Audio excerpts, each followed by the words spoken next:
Michael Hogan claimed his third 5-wicket haul of the LV County Championship season on the first day of Glamorgan's latest match with Leicestershire in Swansea, a day on which 13 wickets fell. This is normally a ground which benefits the spinners, and so it was no surprise that Leicestershire batted first after winning the toss to try to make the best of the surface first thing, and that's just what Niall O'Brien and Greg Smith did for the country's basement team, one which has not won a single 4-day match all summer. Indeed, they've taken a backward step or two in recent weeks, and so this was an impressive start against a team who started this match just 2 places above them in the second division table.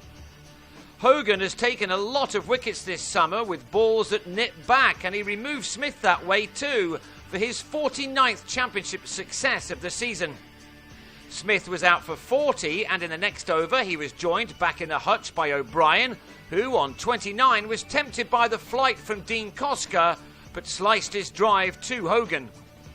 Leicestershire have certainly not been helped this summer by a whole host of injuries, but they will have been pleased with the continual development of both Shiv Thakur and Ned Eckersley, who now joined forces to bring up the 100. But with that done, Thakur was out as 20-year-old Andrew Slater struck with his first ever ball in Championship cricket, Thakur edging the young spinner behind. Eckersley looked good for his 36 runs, but was out soon after lunch as Hogan collected his 50th Championship wicket of an exceptional season with another LBW decision in his favour, the batsman not even waiting for the finger to be raised. 2 balls later, and it was 3 for Hogan on this day as Tom Wells was hit on the boot right in front of his stumps. Josh Cobb's wretched 4-day season, in which he's scored only 122 runs in 13 innings, continued as he also fell to Hogan, courtesy of an edge to Jim Allenby. Graham Wagg then joined in the fun by bowling Matt Boyce through the gate for 26 to leave the visitors in trouble once again on 156 for 7. Leicestershire had given a debut to Ben Rain, a 21-year-old who joined the county from Durham. He's made some good contributions for the seconds, and he looks to be a good prospect on this evidence.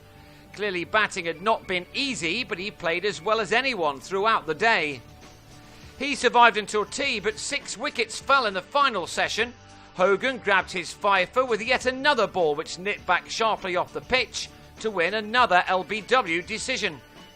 That was Ollie Freckingham getting out, while Rain followed half an hour later for 37 as he was bowled as he tried to hit Slater over the top.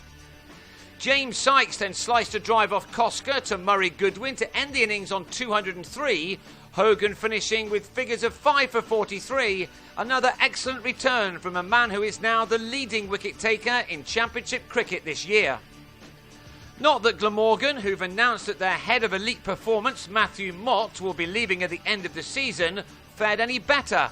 Gareth Rees nicked Freckingham's 3rd ball behind.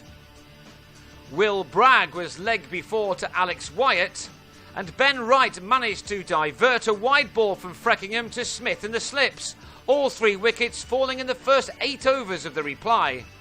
So Leicestershire would probably have been disappointed not to add any more wickets in the half hour that remained, 30 minutes which were instead safely negotiated by Chris Cook and Goodwin. That meant that Glamorgan ended this day on 36 for 3, which means that they will go again on the second morning, still trailing by 167 runs, and we haven't really seen the spinners do too much damage as yet.